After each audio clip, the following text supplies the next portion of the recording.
Go viral? Yeah, we're going to go viral, right? Okay, here we go.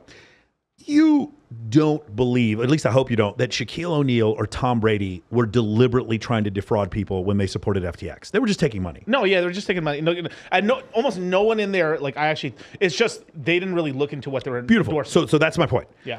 Not only did they not look into it, I believe that they didn't have the mechanism to look into it. Like they didn't even know, what to know, who to ask, what to know whether or not this was legit. You with me? No, I'm with you 100%. Okay, so now we understand that. And I personally, although he's done some shitty shit, I don't think that that when Logan Paul does the crypto zoo thing, his intent is to defraud people, right? I don't think his intent was to defraud, but he did defraud people, right? Yes. Okay, and he could pay them back, but he's not paying them back, so that's pretty shitty, right? Is that a lawyer thing you think, or just him okay? being So the thing is, you're right. I think it's his attorney saying if you admit to one of these things being wrong, you're going to have a flood of lawsuits. So what I think they're going to try to do is try to get they're going to go after the biggest losers first and get them to sign NDAs, and then just go down the list. If I was going to guess, that's what he's going to do. But the point is, he didn't do his due diligence. The point is, if you had a conversation with Logan Paul, you would run circles around him when it comes to crypto. You would imagine. Am I correct? I would have told him, do not make it an art piece. Don't make it a fucking game. I don't know why you're trying to launch a game with this. So he then goes out with a girl who makes him wait to have sex with him. Okay? And then after she makes him wait to have sex, then he proposes to her. Logan Paul has some options with women. Can we agree? Yeah. More options than I do. More options than all of us. Yeah. Logan Paul has millions of women he could be with. And he chooses to be with this 31-year-old woman when he's 27, by the way, or 28. A harlot? Yeah.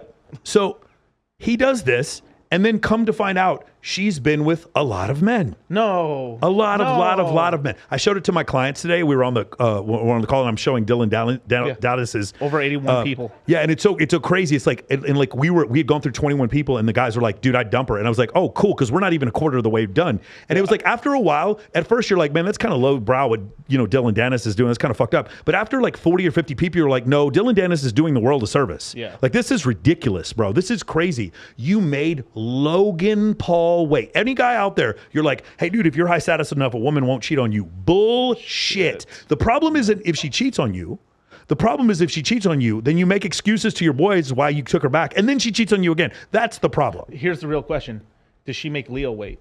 Of course not. That's the point. Look, the question is, you need to say when a girl makes you wait, you need to ask her, like again, if I bought a TV for $1,000, and then I found out this other guy bought it for $50, fuck you. I'm not buying this TV from you for $1,000. He bought it for $50. Yeah. Right? If you are going to you're going to make me wait, but you're not going to make this dude wait. What she was is a social climber. And she got to the final boss. She got to Bowser at the end of Super Mario Brothers, which was Logan Paul. And then she was like, a new strategy. You remember what I said before? Women don't need to date in order to get better at dating, but men do. This is a woman who got so good at dating, she figured out how to trick a dude into marrying her by fronting like she hadn't been with a bunch of dudes, when in reality, she sucked a dick in a full fucking football stadium. I didn't make that up. She literally said that, okay? So it's like this woman is, she's fronting like she's a TradCon woman, but in reality, she's Brittany Renner. And so what happens in this situation is, what is the common theme? What did Logan not do? He didn't do any research. And this dude has way more resources than we do. Right. But in fact, how much money is all these people for cryptos? Like 12 million, 20 million? It's like 6 million. Okay, 6 million. Yeah. That 6 million's a rounding error for this dude. Yeah. 6 million. This is not a problem for him to pay these people back. He makes so much of a prime. He could have paid that off of one month of income. Madness. Like, you should pay this off, but you go slowly and you say, hey, listen, I made a mistake. This is what happened, blah, blah. I didn't want to defraud people, and I paid everybody back. He would have so much goodwill. If I was Logan Paul's attorney, I would be like, okay, here's what happens. You got to win this fight, okay? And then after you win this fight, you go a little underground with the thing. You break off the engagement maybe 2-3 months down the road, okay? Yeah. You move on. You're already dating. You don't even break it off. You're already dating other girl before anyone notices. And then on the DL, you pay everyone back, and you keep that shit on the down low, and then you're good. That's what he should do. I'm going to tell you right. I already figured out a way he could do this shit and get away. Say, hey, you guys, we're upgrading the NFT, you guys. In this website, if you turn in your NFT here, we're going to upgrade to whatever the hell the NFT is called, version 2. You're going to get 2 NFT drops plus a pack. And the problem is that sounds like a scam, even though what you're saying is not a scam. Yeah. If I'm on the outside looking in, I'm like, I'm going to turn in my NFT. The fuck are you talking about? I'm not going to do that. I would pay them. I would just pay them back.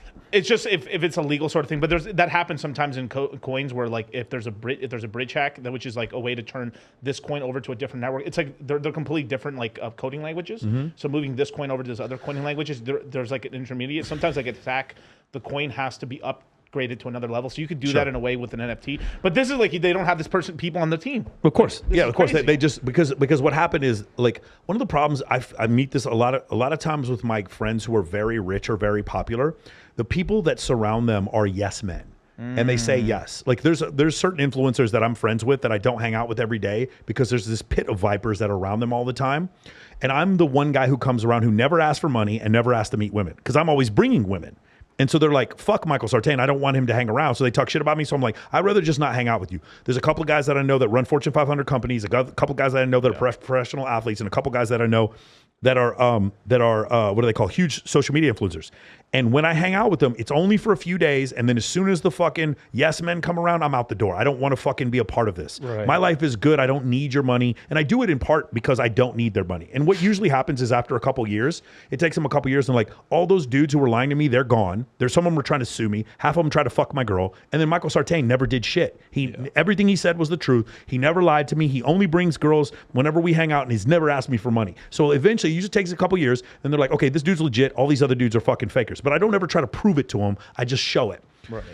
You do that for a while, and what you'll notice is that these guys, they don't have good research. I have a friend I know right now he's doing a dating course, and he's got a huge following, whatever. And the thing is, I know the guys that are doing the course for him, and they don't know what they're doing. And I was like, hey man, I'll do it for free. I'll help you guys out for free. And they didn't say yes to me. And I'm like, you're gonna do a social circle course without me is legitimately like saying Tom Brady is willing to help you with a quarterback course and you're saying no. It is ridiculous, but they don't know better. Because why? Because only yes men who are uninformed are surrounding this person, so they don't know what they don't know. That's essentially what happens. And there's also this other thing too with that, because I kind of know a little bit of these people in this space and stuff. What they also say behind the scenes is I'm not going to work with Sartain because he's going to steal my people behind my. That's legit. So there's a couple of people that I've worked with that have like their own social circle product, and then they legitimately said that if you came to my face and said, if they came to my face and said, I legitimately don't want to work with you because you're going to steal my clients, I 100%. You know what? I'm going to say it. Fuck it. I've been meaning to not say this, but I don't care. I'm going to say this for your thing. There's a dude. We call him the fat kid in Brazil. I'm not even going to say what his name is, but you guys all know who he is. You guys, he makes, just look up mentions of me. He makes videos about me all the time. The reason why I don't say his name is because he doesn't deserve any publicity from me. Right. I zoomed past him on YouTube. But the other reason why I don't really confront him is because I have so many clients from him. I literally should drop this guy a check for $20K for commissions for all the clients I have stolen from him. Yeah. I steal clients from this dude every week, and he doesn't know. Like if he figured out that I was stealing his clients, he stopped talking about you. Oh, he would first he stopped talking about me. He'd hire someone. He'd hire a hitman if he knew how many clients. I have transvestite one? Dude, I have probably 5-6 guys in my company that took his course, and all they do is badmouth this dude. But like the thing is, I need him to keep operating and talking shit about me. Because what happens is whenever he talks shit about me, he made the mistake the first time, but afterwards he stopped doing it. He kind of alludes to my social media. Then people go to my social media and they're like, oh wait, this guy talks to way hotter girls than you do. Yeah. And I steal so many of his clients. It's crazy. So that's why I kind of don't mind that he says shit about me like this. That's why it works really good. It's the same thing happened with like me and Gary the Numbers Guy. Gary the Numbers Guy would talk shit about me and I'd get more followers from it because they'd see, oh, this guy's actually rational and this guy's a moron. And so that's essentially what happened. Same thing with my debate with Destiny. After the debate with Destiny, I got so many followers after that because people were like, oh, this is a rational way of looking at things that isn't like so anti-red pill. Right. You know what I'm saying? So that's essentially what happens. And that's what you want. It's like, a lot of people won't work with me. It's J. Cole who was saying this. Like after a while, like people stopped rapping with me because I would do better than them. Right. And so a lot of people stopped doing interviews with me because they would be like, they'd be offering a dating course, and then I'd have a dating course and be like, oh yeah, in my dating course, and then I'd show a picture of a guy who's like 4'11" who had like 17 girls around him. He'd be like, yeah, my dating course, you end up showing up with like 100 girls, and they're like, okay, we're gonna take your course instead. And I'd be like, well, and also it's not a dating course. So you're right. That's essentially what happens sometimes. So. I know exactly who you're talking about. Mm-hmm. It's kind of funny. I'm not going to. I don't even want to say the letter that starts with. No, don't worry about it. Yeah. But like that guy's first name or whatever, I've found so much. There's so many people with that name or a version of that name that we've had such a big problem with in the red pill. It's insane. The amount of people I could say, but. It is what it kind of is what it is. Let me tell you something about haters. Okay, this is something I've learned, and I'm terrible at dealing with haters because I engage with them, and I got to stop doing it. There's a saying I like to say, and that is Stalin and Hitler weren't friends. They made a pact in Poland so they could attack the rest of the world, but they weren't friends. Even though they were both bad and they made a pact, the pact always breaks. I want you to know that if you and other successful people make a unified front, you'll stay together because you're successful. Right. The haters can't make a unified front because eventually they start hating on each other. Yep. You notice these red pill guys, they're coming after Rollo, but now they're suing each other.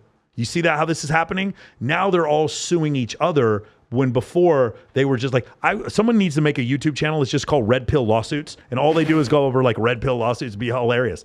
But like, that's essentially what happened. I always like to say, Hitler and Stalin weren't best friends, even though they were on the same side for a little bit before 1939, 1940, before the invasion. Even though they were like that, they weren't friends. Mussolini and Hitler weren't friends.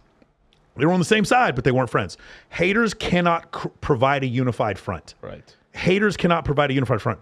Winners can provide a unified front. That's why if I do a mastermind, it's good for sure. It's Wes Watson, it's Dan Fleischman, it's Brad Lee, it's Rollo Tomasi, it's Waller, it's all those guys. As soon as I do my mastermind, it's fucking Sosnick. That's my mastermind because those are my mentors. Those are the guys I look up to. That's my cohort immediately. And we can provide a unified front because we're all winners who make money with each other. Right. The haters, they can't. One hater here is like a 15-year-old kid who's masturbating in his mom's basement, and this hater over here is just like some fucking weirdo.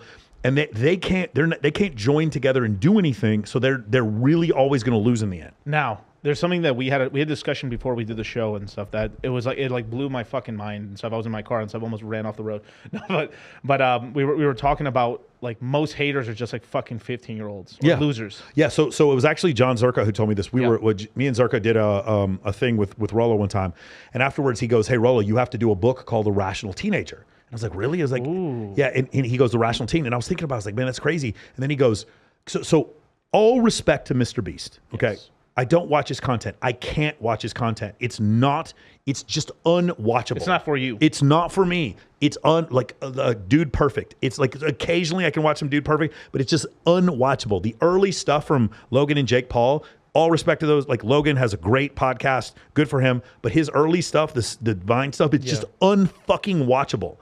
And I was like, who is watching this stuff? And then the other question I had was, I would look at these haters that would comment on the stuff, and then I would be in a room full of men who were millionaires, like when we do the Avengers stuff or whatever. And I'd be like, how many of you guys have commented on a YouTube video? None of them. None of them did. I was like, so successful people don't comment on YouTube videos, they don't get in Twitter beefs, and they don't comment on TikTok videos, right? But there's still millions of people who are watching Mr. Beast and PewDiePie. Yeah. So who the fuck are these people? And you realize they're 15-year-old kids. Yeah. There's like 15-year-old kids who are the mass of this audience. And I'm like, dude, how come the comments when I'm on Fresh and Fit are fucking horrible things they're saying about the girls, me saying horrible things about Fresh, Myron, Rollo, whatever. Yeah. And then when they do the super chats, they're always nice. Like, what's going on here? And then I realize it's 15-year-old kids who don't have money who are talking the shit. Say that again. And that is so fucking And then important. Guys who actually have money, they have constructive comments. Correct. Like a 15-year-old kid is going to look at it and be like, fuck this guy, he's a simp because XYZ, he wasn't mean to that girl, he didn't kick that girl off, whatever. And then the other guy's going to be like, oh, Michael Sartain said he had a book list where I can make like $20 million. What's the name of that book list? Michael, tell me the name of that book list. Winners want to make money. Yeah. And it's boring. But that's how you make money. Dude, the way to make money is it's usually fucking boring. Dude, I love Cody. Shout out to Cody Sanchez. Cody Sanchez, she'll sit there and she'll be like, you should buy a coin-operated laundromat next to an apartment complex that doesn't have washing machines. Yeah. Bro, do you want to know what your risk is on that? Like nothing. Zero. Nothing, bro. That is an incredible strategy. Dude, I have a buddy of mine. One of my clients, he opened morticians. You want to know one business that did not lose any business during COVID? Morticians, bro. And I was like, as soon as he was explaining to me like what his markup was for being a mortician, I was like, I could see a future where I owned like 20 morticians, like you know what I'm saying? Mortuaries. Dude, you want to talk about the most recession-proof industry? Super boring. When you make a lot of money, bro, it's boring. Yeah. It's really boring. Also, guys who are really good with women, if you watch them take home women, you want to know what it looks like? It's boring. They're like, oh, what's up? Cool. Yeah. No, we're going to go do this thing later. You want to come? You don't have to come with it. It's like super chill. And they walk off and the girl just follows them. It's boring. If you watch pickup artists, they're spinning girls around, barking at them. That's bad game. Good game is boring.